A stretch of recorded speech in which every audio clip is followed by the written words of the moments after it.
欢迎来到新兴消息频道，请订阅频道，所以大家不要错过当天最热门的新闻。我们今天的时事通讯包括以下内容：北上热度难破9000，32岁的欧豪被角色连累，白鹿最着急。白鹿、欧豪领衔主演的北上播出之前非常受期待，不过目前剧集播出过半，但热度值始终没有超过9000，看来这部年代剧是没有爆的可能了。北上在播出之前把观众的心都吊得高高的，白鹿为了演好夏凤华这个角色，忍痛变身黑脸丑角，拼了老命，而欧豪更是被观众普遍认定的硬汉，演技了得。这两位演员搭档，大家都觉得会火得不得了，但结果一播出，热度却是平平无奇。首先说说欧豪，老弟是92年出生的，年轻小生里算是个硬汉。在这次北上的戏里，他的演技不错，接地气的风格把谢望和演得挺到位。不过，作为男主，观众对谢望和的反响可不怎么热烈啊。谢望和算是花街几个小伙伴的主心骨，但是他很冲动，因为他的冲动也改变了好几个人的人生轨迹，其中就包括马思义。谢望和为了替夏凤华出气，脑袋一热跟人动了手，结果被抓进了拘留所。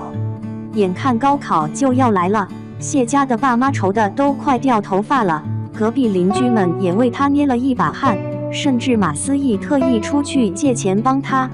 偏偏就在这时候，马奶奶突然得病走了。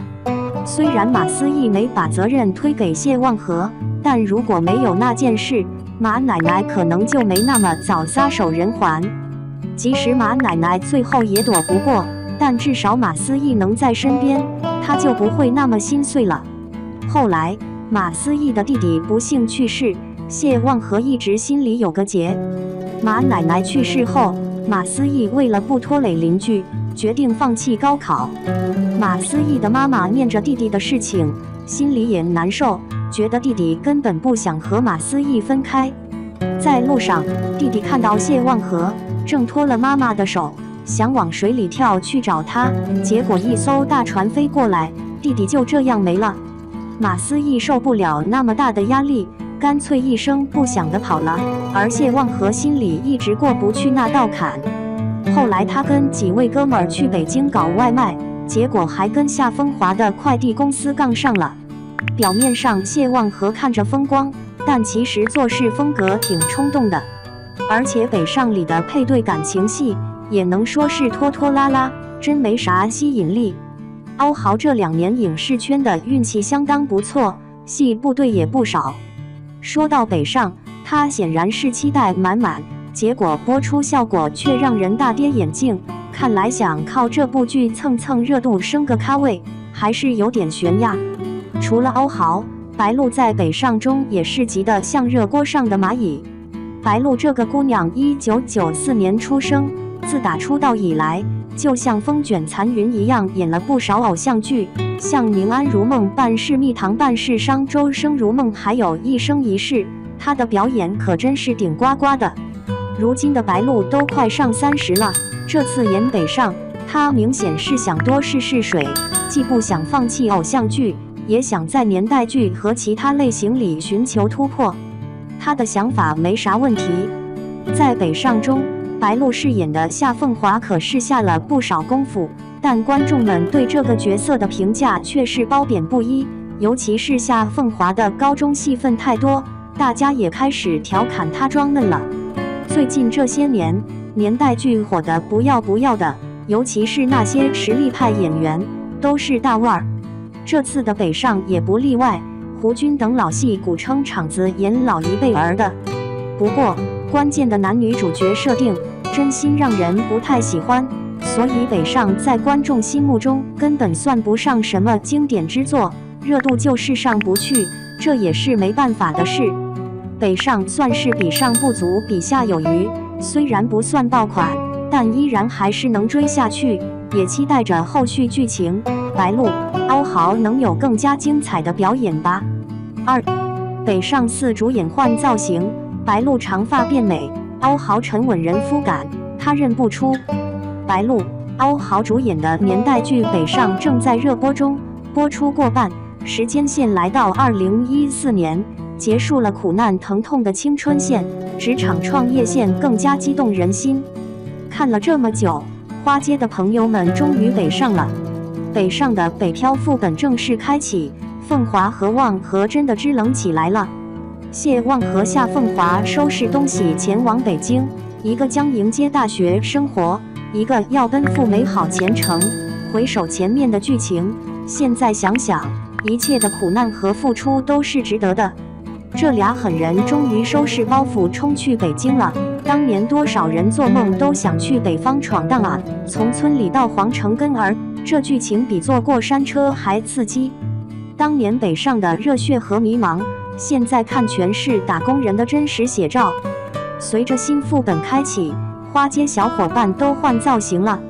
白鹿扮演的夏凤华反差很大，青春期的夏凤华就是个假小子，短发，黝黑的脸，加上戴牙套，就像他偶像春春一样走的中性风。只是大华子的造型确实过于邋遢了，乱糟糟的头发演假小子，男人婆，说话刻意张大嘴，总是吵吵闹闹的声音，像个疯丫头。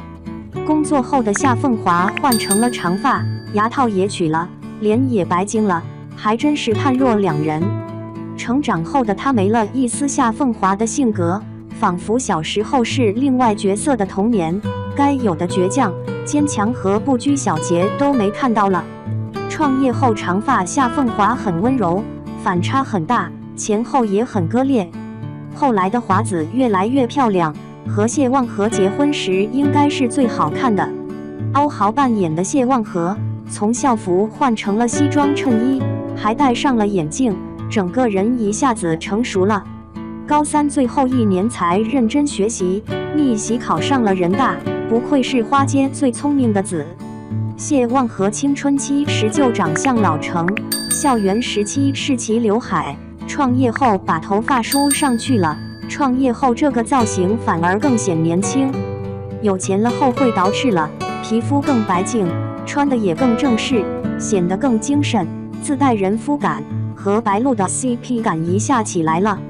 翟子路扮演的邵星驰变化挺大的，学生时期都是和欧豪一样的寸头，翟子路本来就比欧豪小6岁，看上去还有少年感，挺适合高中生的。在高考前因为和爸爸争吵，撕掉了准考证，改变了一生的命运。邵星驰高中后也去了北京，但混得不好，和谢望和、夏凤华他们差距越来越大了，内心极度自卑和不平衡，总是走偏门，被抓进派出所多次。发型换成了遮眼睛的长发，乍一看还没认出来。短发时画风其实都比较活泼开朗，长发阶段时常颠子阴郁。这时一直在鱼龙混杂的环境里打转，住着漏水阴暗潮湿的地下室，床围码着酒瓶和烟头，隔三差五打架进局子，跟条野狗一样，有着使不完的混蛋劲。一身腱子肉和长发飘逸的邵星驰真的绝配，不羁中带着点痞帅。高志廷扮演的周海阔反差也挺大，高中时期刘海，戴着眼镜，标准乖乖孩子的打扮。初看这个扮相的时候，差点没认出来是高志廷。周海阔的家庭算是几个家庭中比较让人羡慕的了，书香世家，爷爷有文化，爸爸开饭馆，妈妈当演员，都有自己的梦想。争吵最多就是异地恋问题，但一家人都能和气交谈，敞开心扉。周海阔的家庭成长环境是很不错的，没经历什么大风浪，导致了他乖巧的性格和顺遂的命运。周海阔考上大学后找了份不错的工作，这时没戴眼镜了，也没留遮眼睛的刘海，整个人精神不少，感觉人都变高了，越活越年轻，比高中时期更好看。刘恒甫扮演的陈瑞变化不大，从小到大都文静内敛，造型仿佛也没有区别。李婉淡扮演的马思义变化也不大，一直都是棕黄色长卷发，清纯唯美地白月光。青春期就足够惊艳，高考交了白卷，独自离开花街后，他就杳无音信。没有文凭的他做起了流浪歌手，无袖长裙，充满了文艺女青年的气息。后来和对他一往情深的陈瑞在一起了。陈瑞痴情多年，打动了马思义，也帮他找到了身世。他从流浪歌手蜕变成了考古专家夫人。那么，你觉得谁的反差最大呢？